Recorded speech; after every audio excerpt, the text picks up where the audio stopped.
再見愛人5近排嘅輿論熱度勁到好似寒冬入面食緊熱辣辣嘅火鍋咁，而李施嬅喺節目入面講咗句愛一個人點會貶到咁低，直接就衝上熱搜榜，成為全網熱議嘅年度情感金句。呢位曾經攞過港姐最上鏡小姐獎項，又憑住《金宵大廈2》收穫咗一大班粉絲嘅實力女演員，用咗8年時間換嚟一場刻骨銘心嘅情感成長課。佢嘅清醒覺醒唔單止令到觀眾感同身受，更加引發咗大家對親密關係本質嘅深度思考。回溯呢段長達8年嘅情感歷程，細節荒誕到簡直超咗電視劇嘅戲劇張力。當李施嬅因為眼部疾病要接受4次手術嘅時候，身為男友嘅車崇健唔單止全程唔見人影，術後仲只係用一句都過去啦，冇事啦，輕描淡寫咁帶過。相戀8年，佢竟然連自己另一半對海鮮嚴重過敏呢個禁忌都唔知，仲興致勃勃咁提議一齊去食龍蝦大餐。日常關懷更加淪為機械化嘅打卡式問候，食咗飯未啊？起身未啊？成日重複追問，啲互動模式完全冇情感溫度，連旁人睇到都不禁唏噓。更加令人啼笑皆非嘅係車崇健嘅反向追妻操作。佢曾經喺聖誕節送房產做禮物，但就特意揀喺李施嬅從來冇去過嘅偏遠區域。求婚儀式簡直就係開盲盒式驚喜，明知女方心儀特定款式嘅戒指，偏要揀自己覺得普通嘅款式去試探。當李施嬅為咗陪佢打籃球搞到腳趾甲脫落4次嘅時候，佢連自己另一半向往嘅潛水考證都懶得去嘗試。呢啲種種離譜嘅行徑，連資深主持人倪萍都忍唔住犀利點評。佢呢個唔係單純，係有啲異常。面對長達8年嘅情感消耗，李施嬅終於喺節目入面爆發情感宣言：愛一個人點會貶到咁低？呢句振聾發聵嘅質問，瞬間就戳破咗無數觀眾嘅情感困局。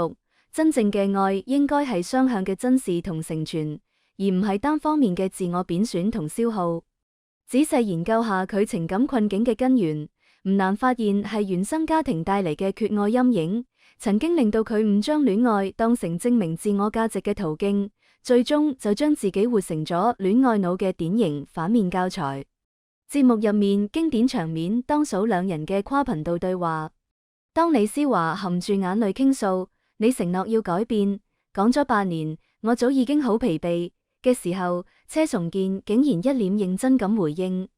我唔攰啊，而家身體比8年前仲硬朗。呢種牛頭唔對馬嘴嘅回應，令到網友笑中帶淚。大佬，重點係你嘅身體狀況咩？係對方嘅心碎啊！就連佢嘅友人都直話直說佢似懂非懂，根本唔知點樣真正改變。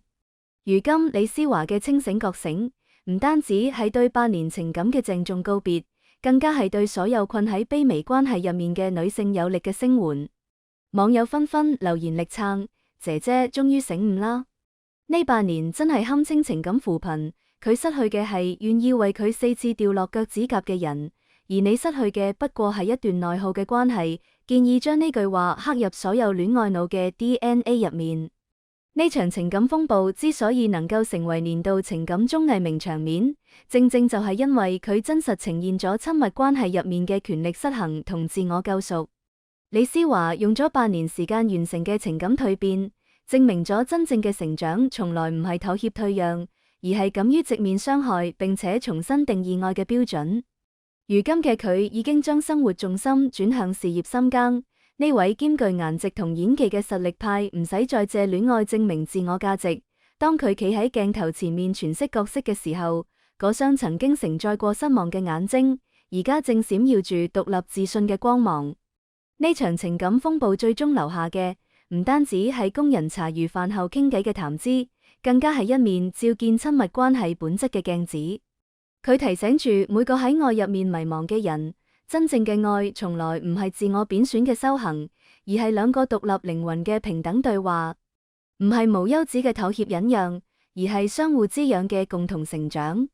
當李施嬅講出嗰句振聾發聵嘅宣言嘅時候，佢唔單止完成咗自我救贖，更加替所有困喺卑微關係入面嘅人推開咗一扇通往真正幸福嘅大門。今期嘅內容就到呢度，如果你鍾意我哋嘅節目，歡迎訂閱、點讚、轉發，多謝大家嘅支持。